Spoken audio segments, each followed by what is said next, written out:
With this new major update, we are getting new legendary items for each class, and I checked all the essences and decided to change my classes. As some of you know, right now I am playing as a wizard on Remila and demon hunter on Habo. Well, that's going to change with this update because I want to test all of these new legendary items, but first I will start with the two classes that I think are the most exciting. First, let's start with Habo. I am going to class change this to Necromancer because new Necromancer essences sounds pretty cool if you ask me. Let's check them out. First, we have a main ad essence called Thunderhead Crook. Command Golem now summons a Fulgur Golem that deals lightning damage. And we have an offhand called Crest of the Skyfallen. Skeletal Mage now summons Thunder Mages that attack with Chain Lightning. And we have a chest essence called Stormcaller's Bones. Bone Armor now generates a pulse that wreaths your summons in lightning, causing them to form electric links between one another that damage enemies. And after that we have a pants essence called Final Preparation. Bone Armor's cooldown is reduced by 15%. Next we have an ahead essence called Blinding Storm. Common skeletons now summon Storm Rider Legion who automatically teleport to and damage enemies with lightning. And lastly we have a shoulders essence called Calcified Salutary. I'm not sure if I pronounced it right. Skeletal Mages strike faster with successive attacks, increasing their attack speed up to 20%.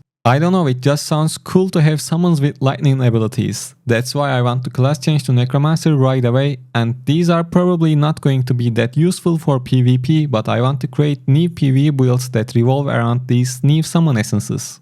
And with Remila I am going to class change to Monk because I think Monk is going to be pretty strong for both PvE and PvP with this new major update. But first, let's check out the new essences for Monk. First we have a main end essence called Kindled Unity.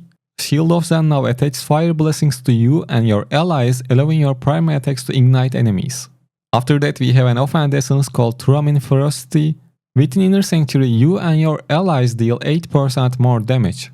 And the new chest essence called Ease and Clarity. Gaining Shield of Zen increases the movement speed of you and your allies by 40% for 4 seconds. And after that we have a pants essence called Restrained Devastation. Imprisoned Fist destroys enemy armor, increasing the damage they take by 10% for 3 seconds. And this next one is pretty exciting. It's a head essence called Roving Sanctuary. Inner Sanctuary now moves with you, increasing your critical hit chance and that of your allies. Every nearby ally increases the critical hit chance further. And lastly we have a shoulders essence called Sonorous Prayer. Wave of Light now attaches a bell to you and nearby allies which continually resounds with burst of damage. And they buffed the shoulders essence Shimmerlin's damage by 12%, so I'm pretty excited to try out builds with Wave of Light. On top of that, this essence is going to work pretty well with the new set items, so I can't wait to try out new combinations.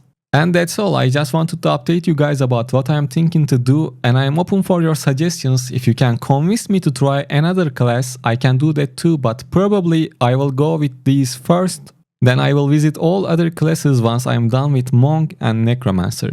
Other than that, maybe you noticed that I am not streaming for a few days now. That's because I'm working on these major update videos and I kinda want to wait for the update to go live before I stream, so probably tomorrow we are going to be live on the channel, so don't miss that. Thanks for listening and take care.